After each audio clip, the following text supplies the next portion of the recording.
Bonjour à toutes et à tous. Bienvenue particulièrement à ceux qui ont bravé le prix de l'essence, les barrages, pour accéder au Théâtre de la Criée qui accueille cette 25e édition, ce n'est pas rien, des rencontres d'Averroès.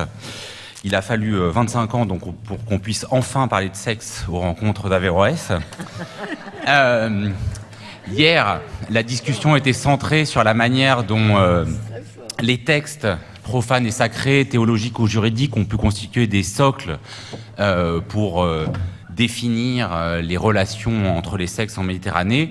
Et ce matin, on va s'intéresser plus particulièrement à la manière dont certains imaginaires, certaines valeurs ont pu également façonner ces relations. Alors, pour en discuter, comme d'habitude, 4 invités par ordre d'apparition, enfin, ou je ne sais pas encore. Geneviève Fraisse, bonjour. Vous êtes philosophe. Alors, il va falloir parler dans les micros, hein, je vous préviens déjà, je vais vous poser des questions, on ne va pas falloir me regarder.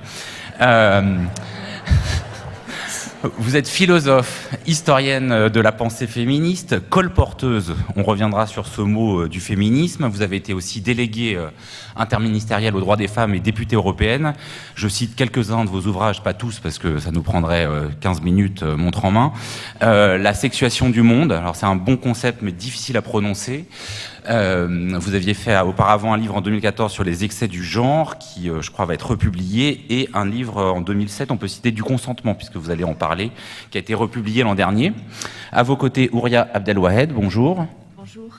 Vous êtes psychanalyste, traductrice, maître ou maîtresse de conférences, c'est selon, à l'université Paris Diderot. Votre dernier ouvrage paru au Seuil en 2016 était consacré aux femmes du prophète, et on peut citer auparavant l'ouvrage que vous aviez fait avec le poète Adonis sur violence et islam, ainsi qu'un livre régulièrement republié par les presses universitaires de France consacré aux figures du féminin en islam. Je me tourne vers Nadia Tazi, bonjour. Ancienne directrice de programme au Collège international de philosophie, et les éditions Actes Sud viennent de publier sous votre plume un ouvrage qui fera sans doute référence, Le genre intraitable, politique de la virilité dans le monde musulman, dont on va avoir l'occasion de reparler. Et je finis avec Gianfranco Rebuccini, bonjour. Anthropologue, chercheur associé à l'Institut interdisciplinaire d'anthropologie du contemporain de l'EHESS, spécialiste notamment des questions de genre et de masculinité au Maroc. Alors j'avais envie de commencer avec une question liminaire que je vous poserai à tous les quatre. Est-ce qu'on peut, je commence avec vous Nadia Tazi, est-ce qu'on peut parler, est-ce qu'on peut repérer des imaginaires dominants, des valeurs structurantes dans les et propres, spécifiques au monde méditerranéen, sans immédiatement verser dans les clichés?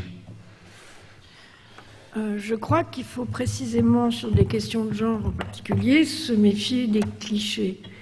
Et moi, je voudrais d'abord vous parler des masculinités, qui sont mon sujet en particulier. Et à cet égard, je voudrais d'abord distinguer le masculin du viril au niveau des valeurs.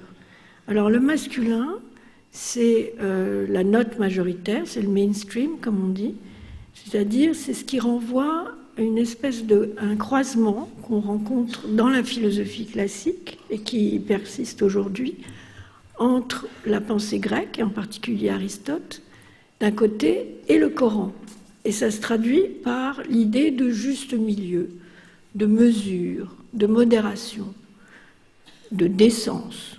Le mot le plus sûr, ça serait plutôt decency en anglais, ce qui renvoie à la respectabilité, aux bonnes manières. Le viril, en revanche, se distingue par l'excès. C'est l'hubris grec. Et cet imaginaire de l'excès, il a une version haute, une version noble, qu'on peut rattacher au désert, à l'Arabie pré-islamique, où il s'agit essentiellement d'aller à l'encontre de la rareté, de la survie. Et à cet égard, l'idée dominante, ça serait celle de dépense, d'aller dans le sens totalement fantasmatique d'une illimitation. Et donc cet imaginaire-là, il a été évidemment contrarié par l'islam, par l'idée de mesure, par la cité également, et la civilité, et ses belles manières en propre, son esthétique, son élégance, etc.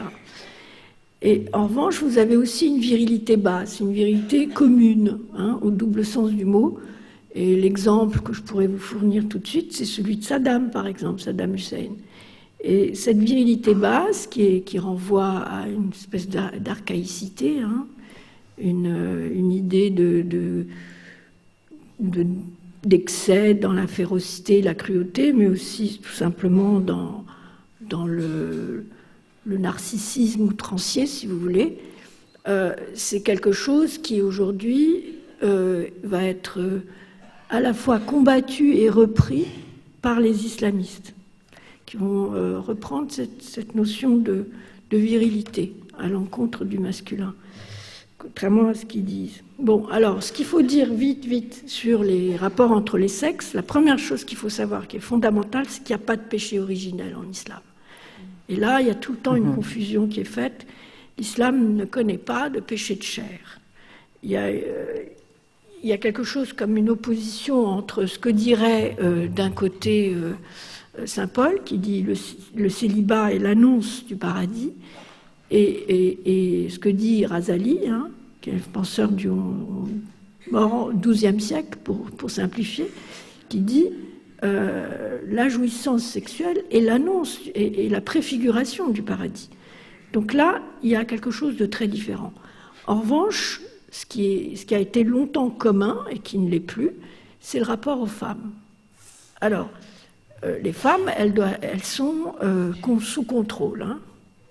Il y a plus. Alors, là, je vais schématiser au maximum, mais c'est pour donner des indications, et on précisera tout à l'heure.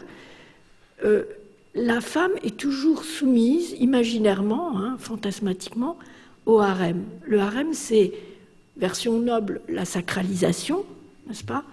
Et version basse, enfin version ordinaire, si vous voulez, c'est l'idée de l'unicité. C'est-à-dire l'homme est l'unique. Et en face de lui, il y a toujours la possibilité, la virtualité de la polygamie, puisqu'elle n'est pas abolie en droit. En revanche, la femme, la seule, l'unique, l'exception, c'est la mère. Et le rapport, si vous voulez, dans cette espèce de configuration dans la cellule familiale, vous avez des déséquilibres, je dirais. Il y a un rapport... Vous anticipez totalement là sur mon plan, donc je m'inquiète. Je me dis là, je commence à avoir une espèce de question méta. Est-ce qu'on peut parler de certaines valeurs sans faire de clichés? Et là, vous entrez directement dans le cœur du sujet. Donc je propose qu'on fasse d'abord le tour de table et ensuite je vous laisse redévelopper. D'accord. Gianfranco Rebuccini. D'ailleurs, je voudrais remercier beaucoup de l'invitation qui m'a été faite pour venir ici aujourd'hui. Et je partirai tout de suite. Je voulais pas trop crier parce que je crie normalement, mais voilà. Pour répondre à la question, il me semble qu'à partir de ma propre discipline, qui est l'anthropologie sociale ou l'ethnologie, me paraît intéressante parce que c'est une des disciplines qui a beaucoup réfléchi sur cette question de l'unité de la Méditerranée comme aire culturelle en tant que telle. Et il me semble que les rapports de genre ont été fondamentaux dans cette constitution de l'unité de la Méditerranée.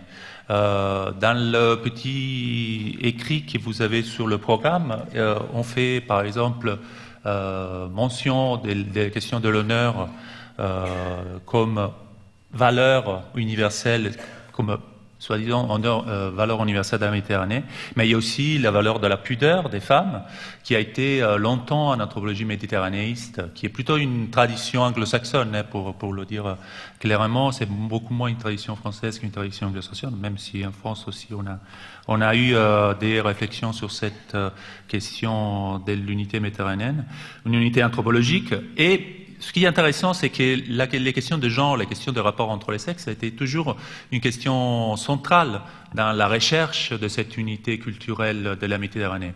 Or, évidemment, on trouve aussi d'autres questions qui sont aussi celles de la famille, d'un certain rapport à la famille, ou ce qu'on appelle le familisme, le népotisme.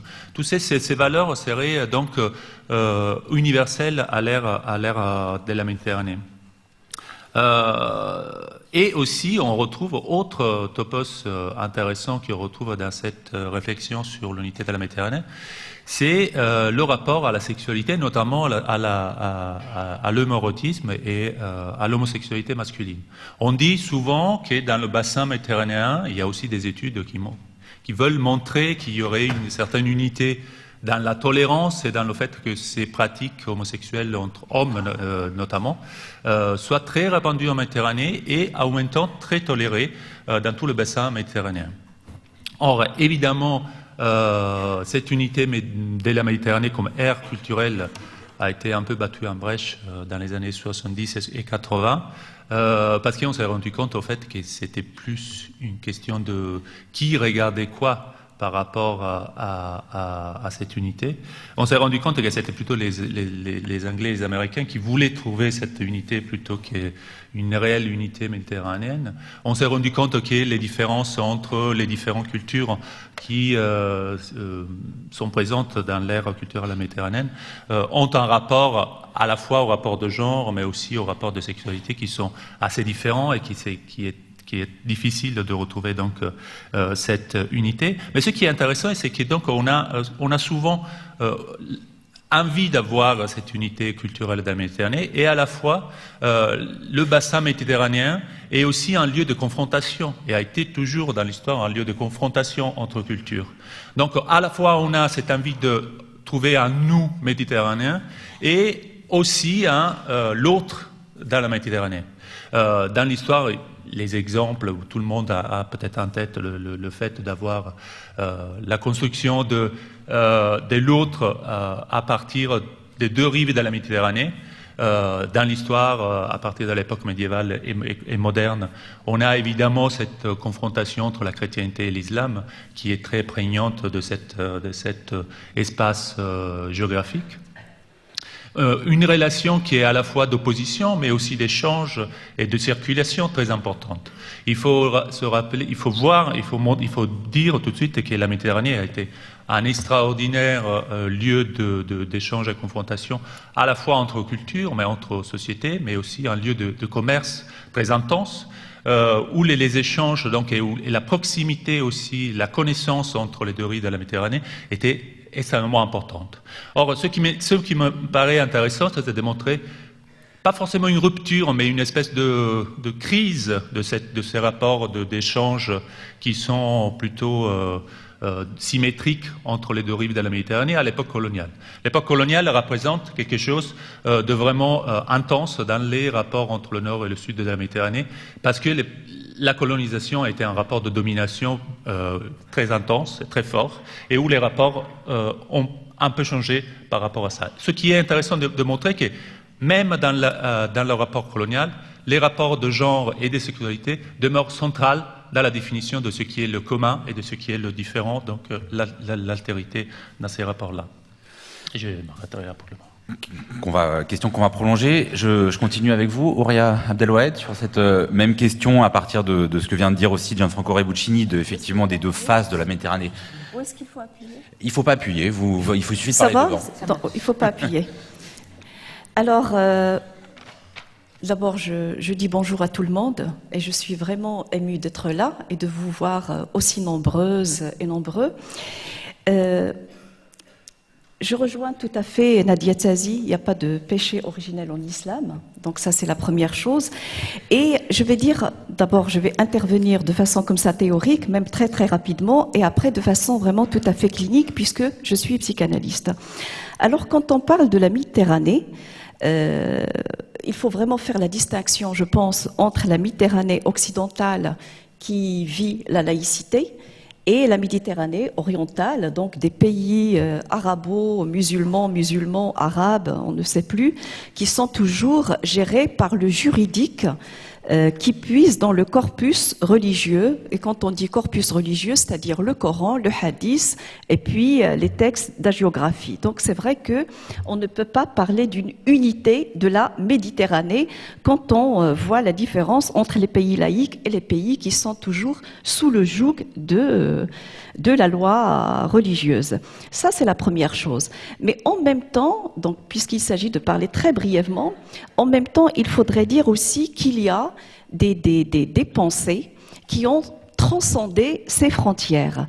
Et si l'on remonte au XIIe siècle, par exemple la pensée mystique d'Ibn Arabi sur lequel j'ai beaucoup travaillé, qui est né en Andalousie, XIIe siècle, et puis qui est mort, 1164, et qui est mort à Damas, il disait quelque chose vraiment que je trouve magnifique.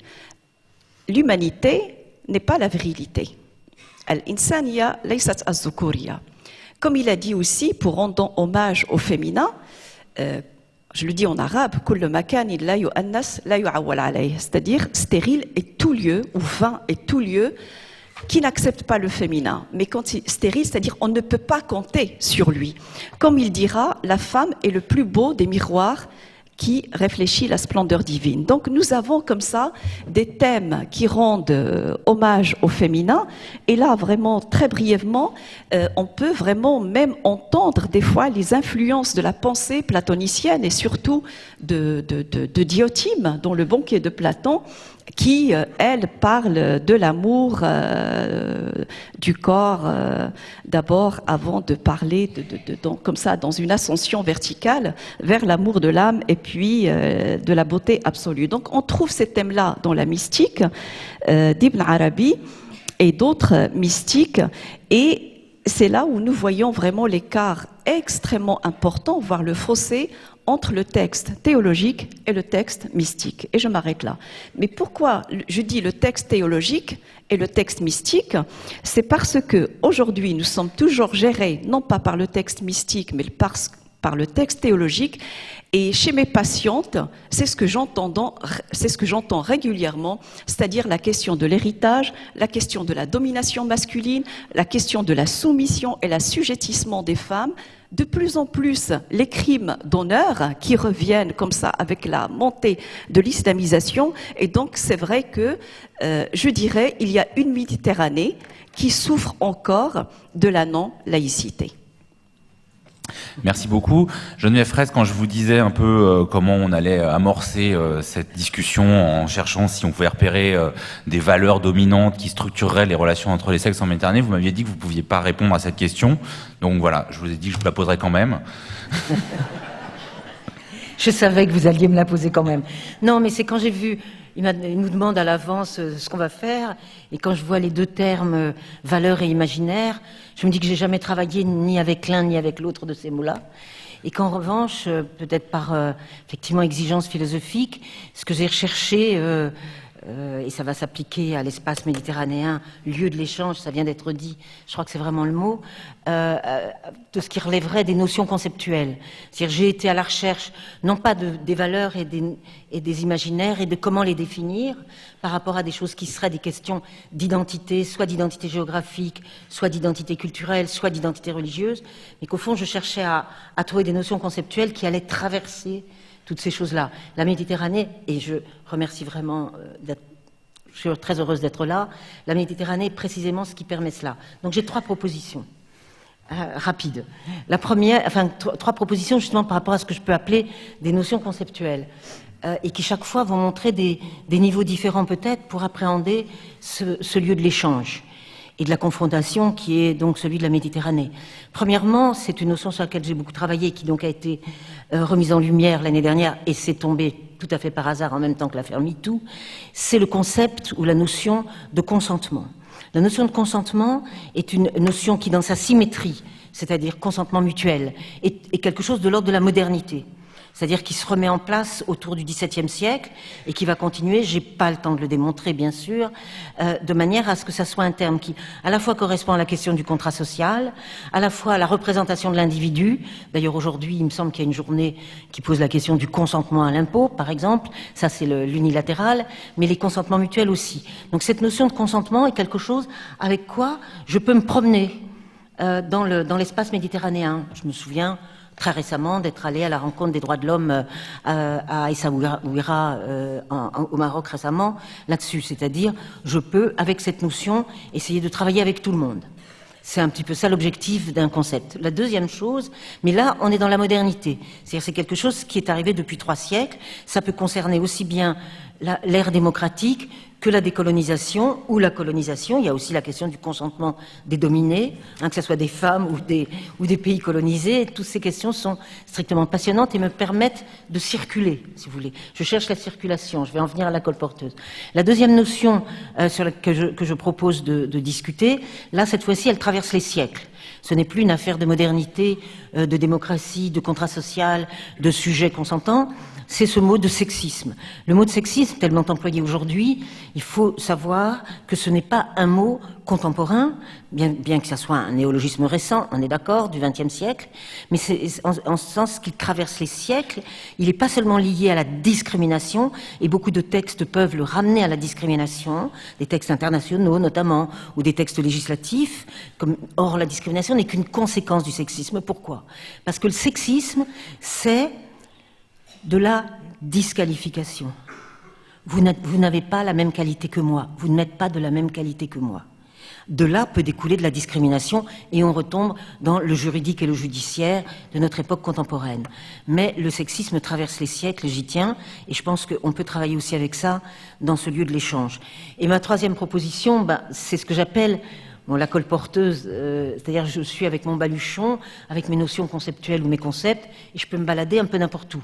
Je l'ai fait par exemple avec la question du sexisme, du service domestique. Le service domestique, c'est pas l'Occident qui opprime, je sais pas, des pays d'Orient ou des pays lointains. Non, c'est beaucoup plus compliqué que ça. C'est quel rapport on fait entre service et démocratie. Parce que vous pouvez avoir des Philippines qui vont être malmenées ou maltraitées par des pays considérés comme devant être inférieurs, voyez, etc. Donc moi, j'ai mon petit baluchon avec c'est ça la colporteuse, avec mes notions conceptuelles, et puis je les sors dans les villes ou les villages où je vais pour voir si ça fonctionne ou pas. Et ça c'est la colporteuse, et c'est là que je terminerai, ce qui me permet de proposer, dans ce débat permanent que nous avons entre le singulier, le relatif, l'universel, l'oppression de l'Occident sur l'Orient ou sur d'autres pays du monde ou d'autres régions continentales, c'est ce que j'appelle le passage à l'universel. C'est-à-dire je fais le test de ce qui peut passer à l'universel ou pas, à travers ces notions conceptuelles. Et c'est là où j'en suis. On va essayer de passer à l'universel en se promenant avec vous un peu. Par rapport à ce que vous disiez, Gianfranco Rebbuccini, du danger de donner une unité, une homogénéité à une histoire qui est fracturée, jusqu'à quel point est-ce qu'on peut dire que la domination coloniale a déterminé les questions de genre en Méditerranée? Est-ce que c'est vraiment quelque chose qui a écrasé, transformé les choses, ou est-ce qu'on peut en gros catégoriser ce qui en dépend et ce qui n'en dépend pas? Je pense qu'il faut d'abord dire que les questions de genre ont été toujours centrales dans ce jeu de miroir et des distinctions aussi entre, par exemple, la chrétienté et l'islam.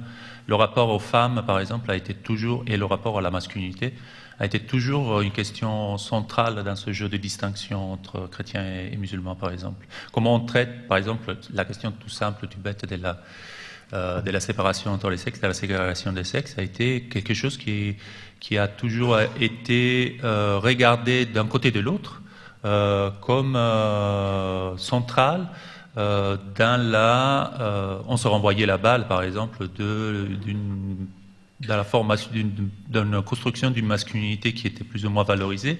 Du côté musulman, on regardait les Européens et leur rapport aux femmes, donc de cette relative mixité qu'il y avait dans la société chrétienne, comme quelque chose d'absolument absurde, et qu'on traitait les femmes de façon très de façon mauvaise, en fait, parce qu'on ne les respectait pas.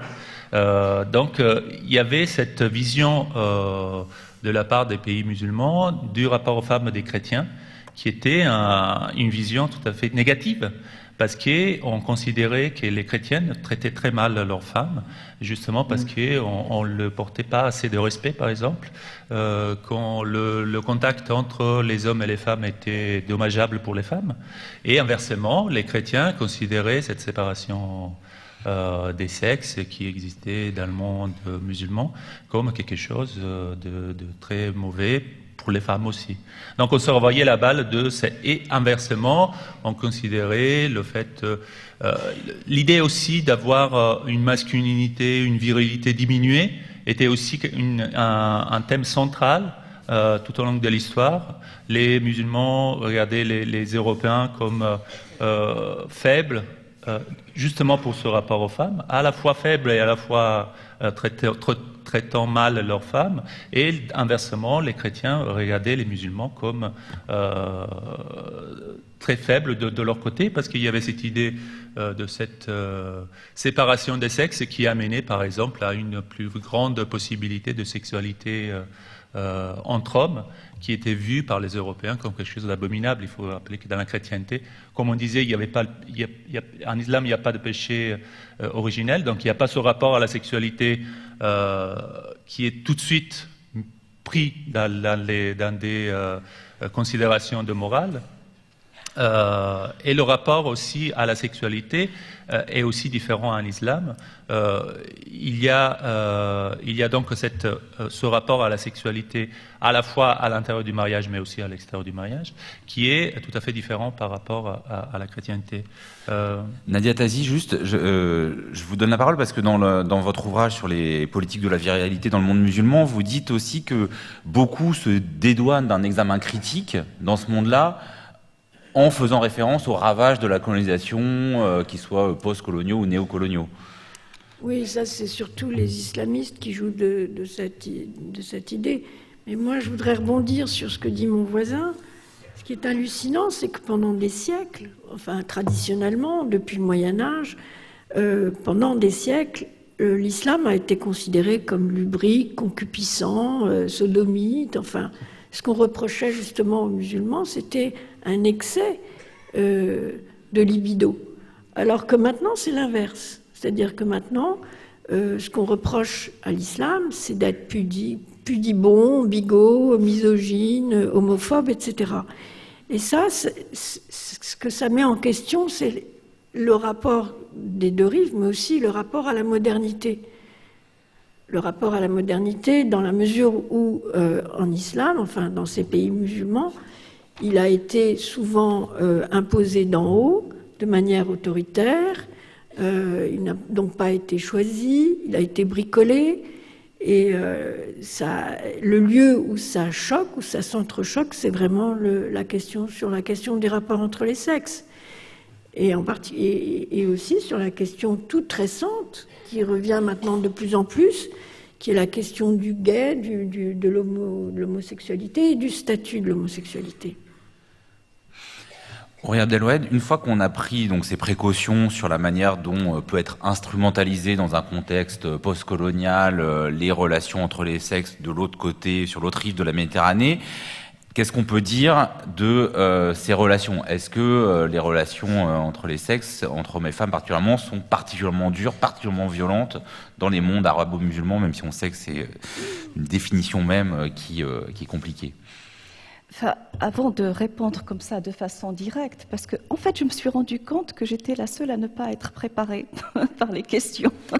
Pas du tout, c'est pas vrai. J'ai envoyé les mêmes questions à tout le monde. Mais non, pour ne pas répondre de façon vraiment comme ça directe, je vais prendre un petit peu de temps. Et c'est vrai que je vous rejoins tout à fait. Le sexisme existe vraiment à travers les siècles.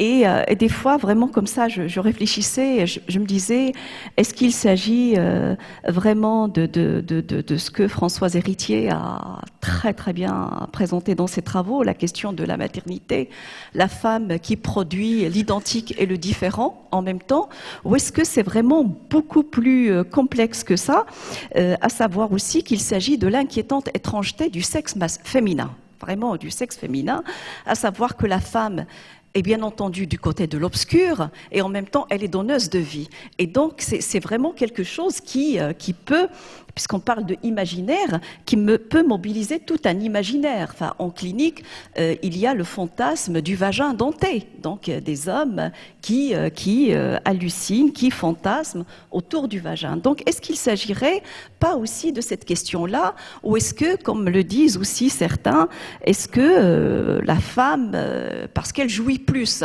et nous avons, puisque là, Méditerranée, donc nous avons l'expérience de Tirésias. Hein, quand on lui pose la question, il trahit un secret. Et il dit que lorsqu'il était femme, il jouissait plus. Donc après, il a été... Tirésias, pour préciser, qui a été le seul à pouvoir faire l'expérience des deux côtés.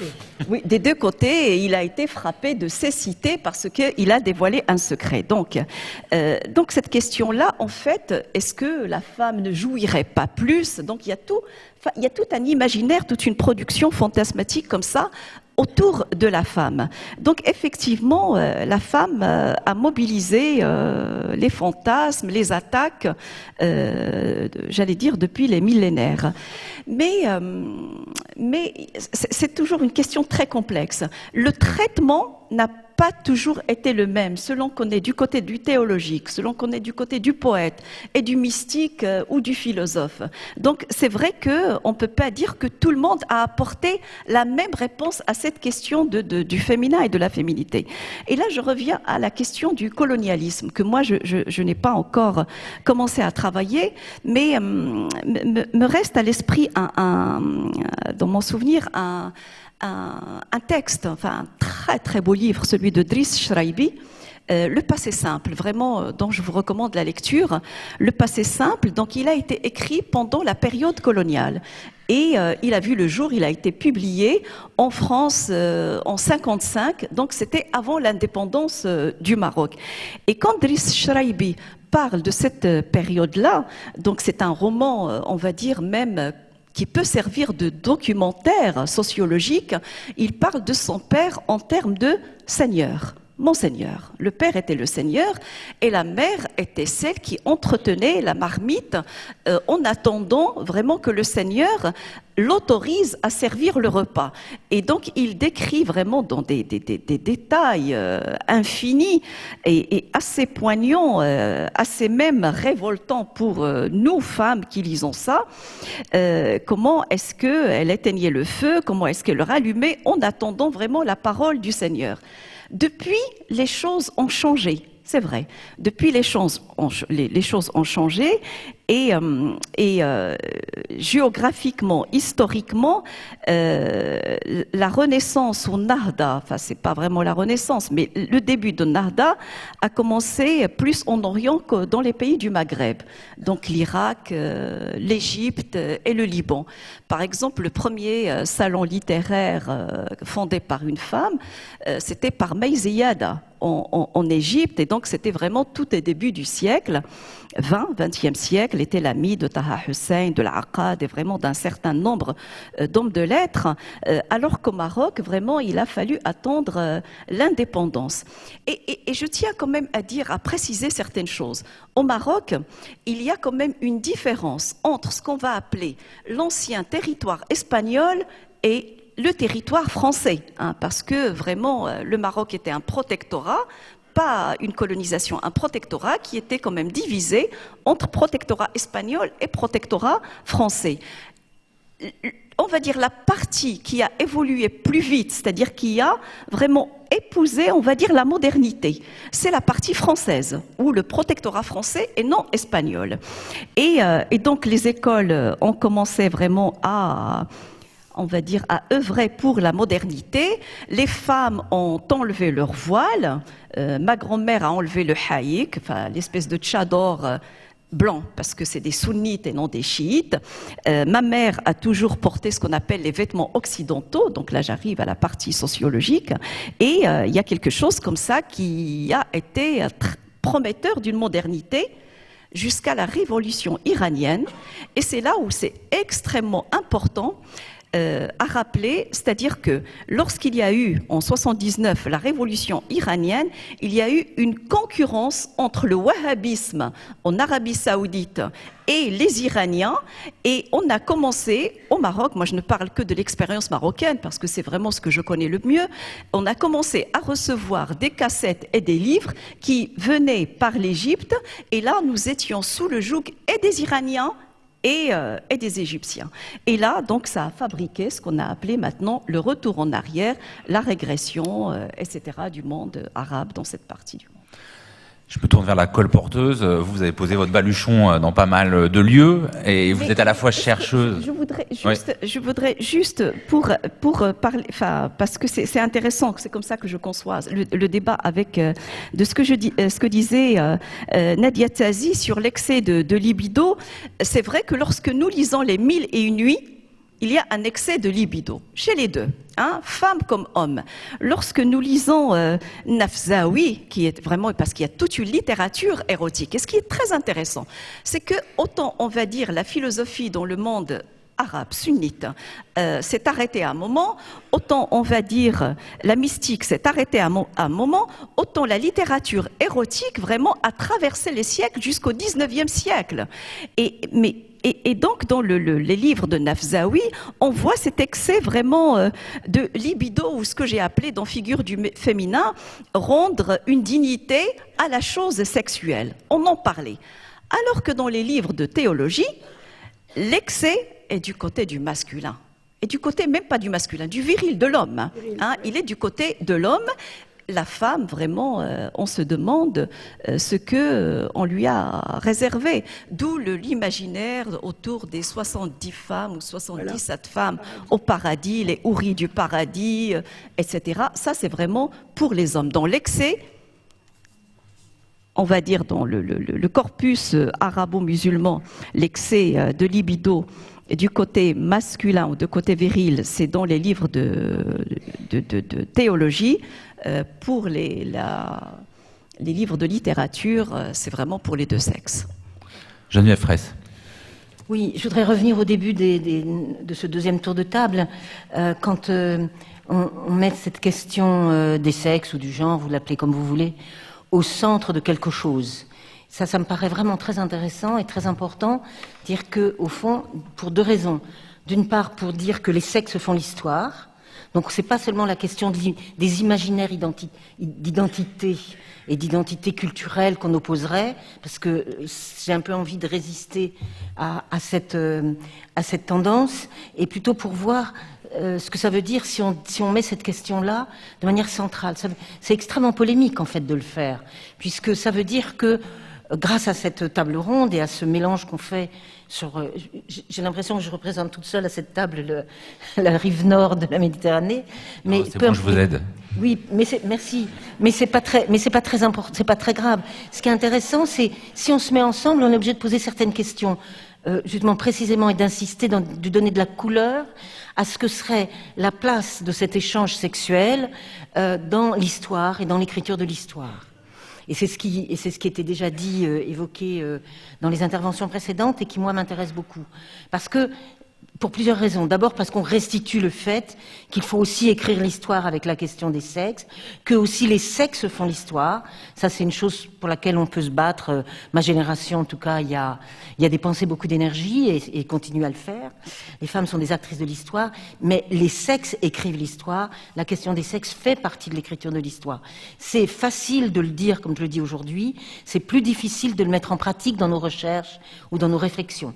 Et pour une deuxième raison, je dis cela, parce que, au fond, et on est en train de le vivre là dans notre discussion, la question des sexes, c'est un lieu d'échange politique. C'est un lieu d'échange politique, et c'est là-dessus aussi que j'aimerais peut-être que la colporteuse donne son morceau de baluchon. On l'a vu, si je prends une histoire que tout le monde a vue entre l'affaire de Cologne et la réponse de Kamel Daoud, et comment c'est pas la question de savoir s'il y a ou non sexe dans l'islam, ou si les hommes se portent mal aujourd'hui, etc. Toute chose qui peut développer. Non, ce qui est intéressant, c'est qu'il pointait le fait que ça écrit l'histoire. Alors ça, c'est sur la question de la sexualité, mais je voudrais vous proposer aussi un étage de plus, c'est-à-dire que si on met cette question d'échange des sexes comme... parce qu'on peut le faire aussi par rapport à la colonisation, comment on a utilisé les vocables féminins pour caractériser le colonisé, etc. Il y a beaucoup de choses, beaucoup de fils à tirer qui sont tout à fait passionnants, de mon point de vue, parce que ça montre que les sexes, c'est pas quelque chose d'atemporel, c'est quelque chose d'historique, et que ça fait histoire. Et on va pouvoir le démontrer de mille et une façons. Et sur la question donc on peut le prendre du point de vue des sexualités, comme je rappelais l'affaire Cologne-Daoud, mais aussi du point de vue de la guerre. Sur comment c'est une question qui est énormément débattue, aussi bien sur les guerres de ce côté-ci de la rive de la Méditerranée que la façon dont les femmes, par exemple, algériennes, ont été impliquées dans la guerre d'indépendance, puis il leur est arrivé des choses pas très différentes de ce qui s'est passé pour les résistantes ou des femmes des pays du nord de la Méditerranée. Donc toute cette dimension comme ça de repérer, et pas seulement la victime, c'est-à-dire les viols de guerre, ça aussi on peut en parler, mais non pas comme, ça a été dit jusqu'au milieu des années 90, comme une conséquence inévitable de la guerre, mais comme arme de guerre, comme organisation de la guerre. Là je renvoie notamment par exemple au livre d'une femme à Berlin qui raconte comment les Russes arrivent à Berlin à la libération et ce qui s'y passe. Mais vous voyez, c'est juste une sorte... là je grimpe les marches de l'escalier avec mon baluchon, pour proposer que cette question, finalement, elle est le lieu même dont on peut parler ensemble pour restituer à cette question, non pas son côté seulement culturel, mais bien historique et politique. Alors je vous arrête à l'étage et on reprendra l'escalier après.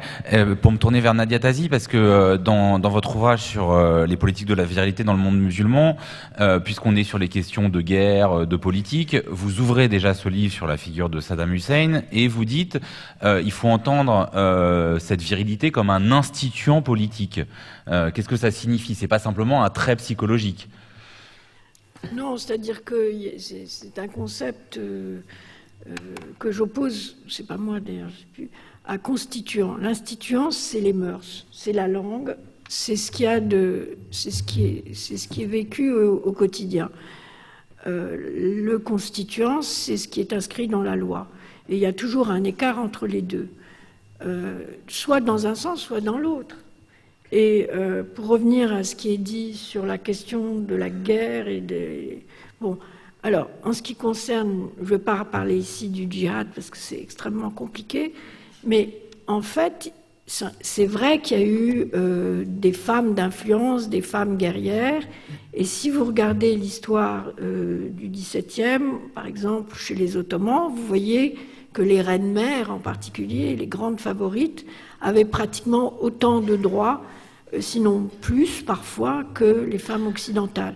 Mais en revanche, en termes de loi, c'était pas le cas. C'est-à-dire, on est toujours en deçà de la loi. Et il y a toujours cette espèce de jeu de permanent, de balancement d'un côté ou d'un autre, qui fait que, en général, on s'accorde sur le conservatisme, le consensus. Et ce qui fait débat aujourd'hui, c'est évidemment l'islamisme, qui va à l'encontre de ça et qui va dans le sens de la radicalisation. Oui, mais alors ça, justement, vous dites aussi quand même, parce que on a bien vu que les relations entre les sexes, elles étaient surdéterminées en partie par toute cette histoire, notamment coloniale, même si elle n'est pas seulement coloniale. Elle est surdéterminée aujourd'hui, elle est brouillée en partie par voilà, le djihadisme, l'islamisme radical, qui a à la fois exposé les relations entre les sexes de manière très forte, mais peut-être de manière aussi aveuglante. Et vous, Nadia Tazi, dans votre livre, vous dites qu'au fond, ce serait cette religion plutôt le voile du viril qu'autre chose. Que ça, au fond, ça exprime plus un regain de virilisme qu'un regain de foi. Oui, c'est tout à fait exact. Voulez dire par là? Dans la mesure où il y a un problème pour l'homme ordinaire, je dirais, que d'un côté, il est battu en brèche par la modernisation, qui implique quand même de la liberté et de l'égalité, enfin, au niveau politique, et d'un autre côté, il se trouve en opposition avec son gouvernement, avec les dictatures ou les despotismes. Donc il est pris entre les deux. Et du coup, il est contraint de du coup, ça amène les islamistes à proposer une revalorisation du viril. Mais c'est pareil, parce que les islamismes aussi, les régimes islamistes, si on considère le wahhabisme et les mollahs, sont aussi des régimes autoritaires. Donc, d'un côté, ils vont rehausser le patriarcat, c'est ce qu'ils font en général, enfin, en tout cas, du côté des mollahs. Chez les wahhabites, ça n'a pratiquement jamais changé. Et d'un autre, eh bien, il n'y a pas de citoyenneté, si vous voulez. Gianfranco Rivuccini, vous avez travaillé justement sur les masculinités, en particulier au Maroc.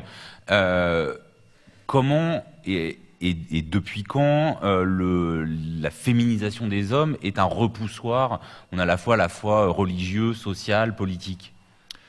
Alors, pour répondre à ces questions, il me semble que la question de la masculinité est centrale dans cette histoire coloniale, qui n'est pas seulement l'histoire de la colonisation, mais c'est une histoire plus longue, parce qu'il y a des racines plus longues, plus anciennes, mais c'est aussi une histoire contemporaine. Et l'histoire coloniale, pour moi, n'est pas seulement une histoire de la rive sud de la Méditerranée, mais une histoire des deux rives de la Méditerranée. C'est un rapport colonial, donc il y a justement l'idée de rapport. Et ce qui est intéressant, c'est cette question à la fois la question de genre, comme je disais tout à l'heure, la masculinité est centrale dans ce rapport, parce que la colonisation est aussi un rapport de guerre, un rapport, on le rappelait maintenant sur la question de la guerre, un rapport de domination guerrière d'un côté sur l'autre. Donc cette question de la virilité des hommes dans ce rapport à la guerre est une question centrale. C'est la question de la féminisation de l'autre, la construction de l'autre à travers la féminisation. On l'a rappelé tout à l'heure dans la diathèse sur le fait qu'on voyait dans l'islam le côté efféminé avec un excès de sexualité, à la fois homosexuelle, mais aussi de sexualité débridée par rapport à l'hétérosexualité. Ce qui est intéressant, c'est qu'à la période coloniale, ces questions demeurent des questions centrales. Hier, dans la Table ronde, on disait que, par exemple, dans les pays arabes, dans les pays musulmans, la seule chose qui a été laissée en dehors des réformes du droit, donc le droit qui n'était pas réformé dans les pays colonisés, notamment des pays musulmans, le seul côté qui n'était pas tombé sur la loi civile était le droit de la famille. Le droit de la famille qui gère les rapports entre les hommes et les femmes. Ce qui est très intéressant parce que c'est une façon de distinguer, de faire la distinction. Donc on laisse à l'islam la tâche de régler les rapports entre les hommes et les femmes. Tout le reste, et aussi la sexualité, a été remis sur une loi civile. Par exemple, la sexualité qu'on appellera à partir de l'époque coloniale une sexualité contre nature, a été imposée par le colonisateur à plusieurs pays arabes, notamment au Maroc, en Algérie, en Tunisie, en Égypte et dans d'autres pays. Et donc l'homosexualité est punie par la loi civile à partir de la colonisation. Et ça, ce n'est pas un hasard, parce qu'au fait, c'est au même moment où on commençait à punir de façon beaucoup plus importante la sexualité homosexuelle, aussi en Europe. Et c'était au XIXe siècle, à la fin du XIXe siècle, on commençait à construire une morale sexuelle bourgeoise dans laquelle l'homosexualité faisait, en Europe aussi, faisait état de repoussoir de la bonne sexualité, du bon sexe. Le bon sexe étant le sexe de la famille bourgeoise hétérosexuelle dans la famille nucléaire hétérosexuelle. Ce qui a été imposé à la période coloniale, c'est une histoire qui se construit à la fois à l'intérieur des pays de la métropole, mais aussi dans le rapport colonial entre colonisés et colonisateurs. Donc les lois qui aujourd'hui sont des lois qu'on dit des lois contre l'homosexualité dans les pays arabes sont un héritage de la colonisation. Ces lois n'existaient pas avant la colonisation. Ce qui est intéressant aussi de montrer que à la fin du XIXe siècle, on parlait tout à l'heure des islamistes, mais les islamistes et le salafisme, par exemple, sont les héritiers d'une réforme de l'islam qui intervient à cette époque, à la fin du XIXe, au début du XXe siècle, notamment au début du XXe siècle, en réaction à la colonisation et avec un dialogue intense avec l'ère du temps qu'il y avait à la fin du 19e, au début du 20e siècle, notamment sur les questions de genre et de sexualité. En Europe, on avait toute une vague victorienne, et donc, comme je vous disais tout à l'heure, de construction d'une morale sexuelle bourgeoise très importante et très victorienne, dans le sens de très réactionnaire ou très conservatrice. Et la réforme de l'islam et aussi les mouvements nationalistes dans les pays arabes sont une réaction et un dialogue très fort avec cette ère du temps en Europe. Les réformateurs de l'islam du début du XXe siècle reprennent, il y a beaucoup de recherches et d'historiens de cette époque-là qui le montrent très bien, comment la réforme de l'islam à cette époque-là reprend des thèmes des conservateurs religieux, catholiques ou chrétiens de la même époque. Donc l'opposition à l'avortement, la constitution d'une morale sexuelle fondée sur la famille nucléaire, c'est-à-dire le maman, le papa et les enfants, qui est complètement étranger à la tradition de l'islam, aux traditions locales, culturelles locales. Mais il faut savoir que le salafisme est une réforme de l'islam. Mais du coup, Gianfranco Rebbuccini, juste, est-ce qu'au débouché de cette histoire, dont vous montrez la complexité, vous avez le sentiment que l'homosexualité désigne la même chose sur les deux rives de la Méditerranée? Parce que vous avez notamment produit un texte où vous racontez votre arrivée sur votre terrain la première fois sur la place Jemaa el Fna au Maroc, et où vous dites, bah tiens, au fond, est-ce que je repérerais pas une forme d'identité homosexuelle universelle avant qu'elle se décompose complètement? Oui, c'est effectivement, je raconte ça dans ce texte, et ça a été effectivement pour moi, parce que moi aussi, avant de commencer ma recherche, avant de mon terrain de recherche, je pensais tout bêtement que bon, l'homosexualité, enfin, les rapports entre hommes étaient partout pareils, comme on peut le penser facilement. Il n'y a rien à dire sur ça, c'est quelque chose d'universel, ça existe partout, et ça existe partout de la même façon. Or, en réalité, quand j'ai commencé à connaître un peu plus la réalité locale au Maroc, parce que c'est là que j'ai fait mon terrain de recherche, donc à Marrakech, je me suis aperçu que les choses étaient un peu plus compliquées que ça. Par exemple, ces rapports entre hommes s'inscrivaient dans d'autres rapports qui n'étaient pas seulement celui de la sexualité. Ici, par exemple, en Europe, on peut distinguer l'homosexualité du genre. Il me semble qu'au Maroc, on ne peut pas distinguer les rapports homosexuels des rapports entre les genres, et notamment des rapports avec la masculinité ou la féminité. C'est-à-dire que les questions du genre est centrale dans la définition même de ce qu'on est en train de faire quand on a des rapports homosexuels. C'est-à-dire que la question de la féminité, des partenaires, les partenaires ne sont pas égaux. Voilà. Dans homosexualité, il y a homo qui veut dire égal. Semblable. Pas égal, semblable. Semblable. Entre deux, c'est-à-dire une sexualité entre deux personnes qui sont semblables. Or, il me semble, à partir de mes recherches de terrain, il me semble qu'on peut dire qu'il n'y a pas d'homosexualité au Maroc, en général, après il y a aussi de l'homosexualité, mais en général, il n'y a pas de homosexualité, parce qu'il y a la question de à la fois du genre, mais aussi du statut entre les partenaires, est une question centrale.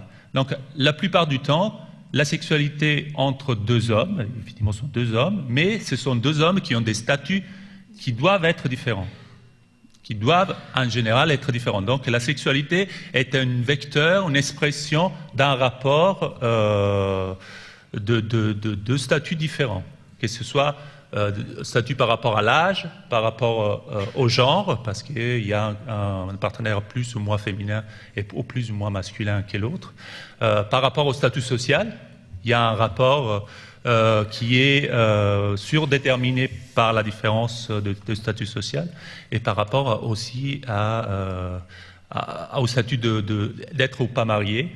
Ce que moi j'ai appelé, d'un côté on a l'homme, le rajoul, Et d'autre côté, on a quelqu'un qui n'est pas un rajoul. Donc un rajoul, ce sera l'homme qui est le côté dominant, viril de la relation, et de l'autre côté, il y aura d'autres statuts dans lesquels tombent à la fois des hommes qui ne sont pas encore des rajouls, donc des hommes mariés avec des enfants, ce qui moi j'ai fait une typologie de ce type-là. Et de l'autre côté, on aura tout le reste. Donc on aura les hommes qui ne sont pas rajouls, et aussi jusqu'à arriver aux femmes. Donc vous voyez, il n'y a pas une distinction forcément. Il y a différents hétérosexualités, si on veut, qu'on peut retrouver dans cette côté de la Méditerranée. Mais l'homosexualité comme telle n'est pas reconnue comme une catégorie. Il n'y a pas, par exemple, de figure du gay assumée, ou il y en a. C'est ça la vraie question maintenant. Aujourd'hui, il y en a de plus en plus. En fait. Mais très peu dans l'ensemble, les pratiques homosexuelles, enfin, l'amour entre les garçons ne représente pas une catégorie psychosociale à part. C'est ça ? De mes travaux, il en ressort qu'il y a deux choses. Il y a ça dont vous parlez, c'est-à-dire qu'il y a pour toute une partie de la population la question de la distinction entre homosexualité et hétérosexualité, comme on peut la connaître ici, ne fait pas de sens, c'est-à-dire qu'on ne l'utilise pas, cette distinction-là.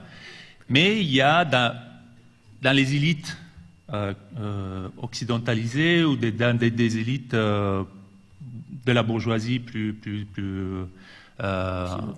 occidentalisée, cette distinction fait sens.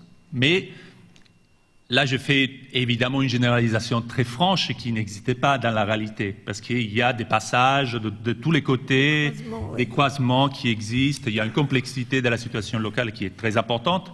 Là, je fais vraiment une distinction très nette, mais c'est juste pour comprendre. Mais je crois que dans les contradictions que rencontre le genre en général, et en particulier les hommes qui sont en but au fait que d'un côté on les invite à la chair, au désir, et d'un autre côté les femmes sont voilées, il y a toujours systématiquement cette idée de l'implicite. C'est-à-dire que dans ces sociétés-là, pour préserver la communauté, qui est première, on protège ces pratiques. C'est-à-dire que tout est pratiquement possible dès l'instant où c'est caché, voilé, non assumé comme tel. Et ça, c'est ancien. C'est pas de l'ordre uniquement de ce qu'on pourrait appeler de l'hypocrisie, c'est-à-dire c'est pas uniquement une catégorie morale, c'est structural. Oui, sur cette question, moi je ne dirais pas qu'il y ait un silence, parce qu'on parle beaucoup de ces choses-là. Ce qui est étonnant, c'est qu'effectivement, on a le souci de... Non, je pense qu'il y a une différence entre en parler de façon publique et dans les médias, ou dans l'espace, dans l'arène publique, et il y a une façon d'en parler dans l'espace plus privé. Donc, de ces choses-là, on en parle beaucoup, en fait. Donc, alors, cette question est aussi une question complexe. Par rapport, je me tourne vers ce côté de la table, par rapport à ce qu'on commence à amorcer de la dimension politique des relations entre les sexes, est-ce que, et par rapport à ce que disait aussi Nadia Tazi sur dans quelle mesure l'islamisme peut être un regain de virilisme dans des pays dictatoriaux où la citoyenneté est déniée, est-ce que on peut dire que l'importance donnée à la réputation, alors que ce soit sur la virginité des femmes ou la virilité des hommes, est-ce qu'on peut dire qu'elle est particulièrement forte dans des sociétés où les droits politiques et sociaux sont violentés et où du coup le souci de reconnaissance est peut-être déplacé sur des sphères davantage familiales ou intimes? Auria Delouel. Alors je voudrais d'abord revenir, parce que c'est une discussion, je reviens sur la question de l'identité, l'imaginaire d'une identité. Et moi, ce terme de identité me fait penser vraiment à ce que nous connaissons en psychanalyse, à savoir que l'identité est une construction. Donc elle n'est jamais fixe. Elle se construit, elle se transforme au fur et à mesure. Et comme l'origine aussi, c'est une construction. Comme le regard, c'est une construction. Et donc ce terme, enfin c'est ce petit vers de Rilke qui dit nous naissons quelque part et nous construisons en nous petit à petit notre origine. Donc on peut vraiment dire la même chose que de l'identité. La question donc sur laquelle nous insistons aujourd'hui, c'est comment est-ce que le sexe, qui est vraiment, on va dire, qui appartient à ce que nous appelons les identifications secondaires, comment est-ce que ça devient, dans la parole des fuqaha, mais les théologiens, comment ça devient une identité fixe. Et là, vraiment, il y a déjà un malaise. Et parce que là, je rebondis, enfin, j'associe, je vais vraiment procéder comme dans une séance, c'est-à-dire à association libre. C'est là où nous voyons à quel point aussi la question alors de la colonisation, de la langue, etc. Alors, la colonisation a aidé à la fabrique des intellectuels. Nous avons eu des écoles, des universités, etc. Mais pour parler de l'expérience marocaine ou maghrébine, les intellectuels sont d'abord des francophones. Et donc la langue n'a pas suivi. Alors, parce que les écrivains écrivent en français, parlent en français, etc. Et il y a quelque chose qui est resté extrêmement archaïque. Parce que, parlons par exemple effectivement, comment on écrit l'histoire, les sexes, c'est une manière d'écrire l'histoire. Moi, ça m'a fait penser à la question de la langue. Par exemple, le mot vierge, en arabe, n'a pas son répondant masculin.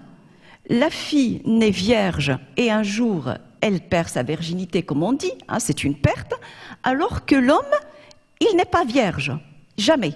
C'est-à-dire, c'est une façon de dire qu'il n'y a pas de traversée historique pour le garçon.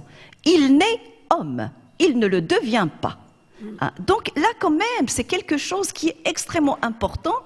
Quand j'ai écrit Figure du féminin en islam, c'était pas vraiment, j'allais dire, mes spéculations, c'était des rencontres avec des patientes. Et une patiente me dit un jour, à quoi est-ce que sert une femme? Non, quelle est l'importance d'une femme mutallaqa? Mutallaqa, donc c'est un terme qui veut dire divorcée. Divorcé en français, on l'écrit avec E, accent pour l'homme, on ajoute un E pour la femme, alors que mutallaqa, en arabe, c'est autre chose. Ça s'appelle ism maf'oul, c'est-à-dire elle subit l'action. Elle subit la répudiation, elle n'est pas divorcée, elle est répudiée, même si c'est elle qui demande le divorce. Même si c'est elle qui réclame son divorce, il faut que l'homme dise « elle est mutallaqa ». Mais alors, c'est très très important les termes, c'est des signifiants qui sont extrêmement importants.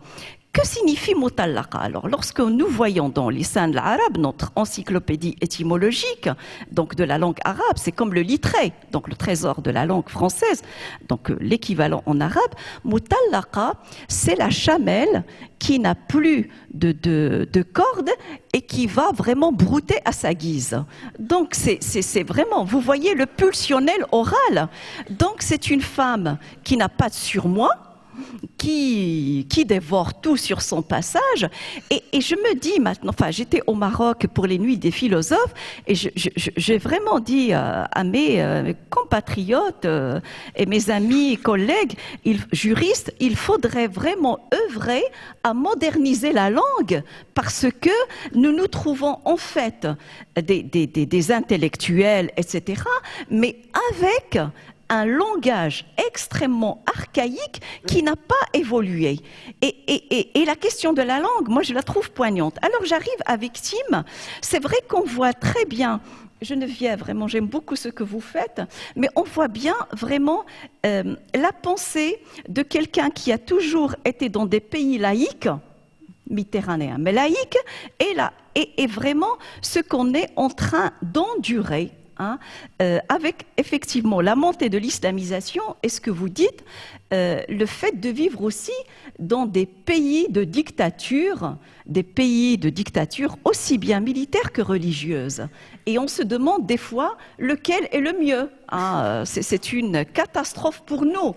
Comme en Algérie, le militaire est religieux en même temps. Au Maroc, on n'a pas ça, mais quand même, c'est une dictature.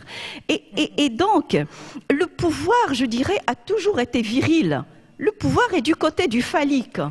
Et c'est là où je reviens à la question du sexisme.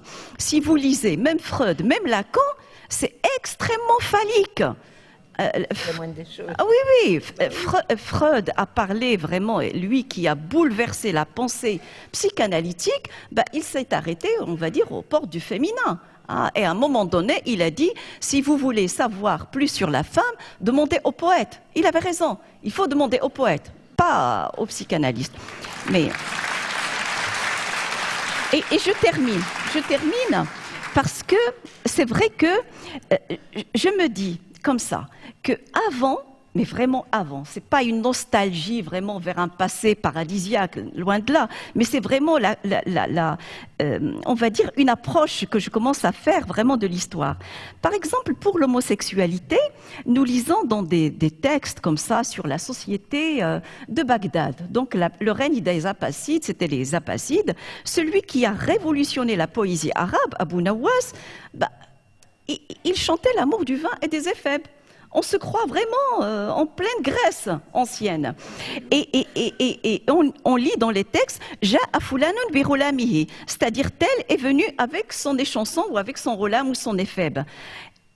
Et alors c'est là où c'est intéressant, alors qu'aujourd'hui, on n'a pas de terme pour dire l'homosexualité.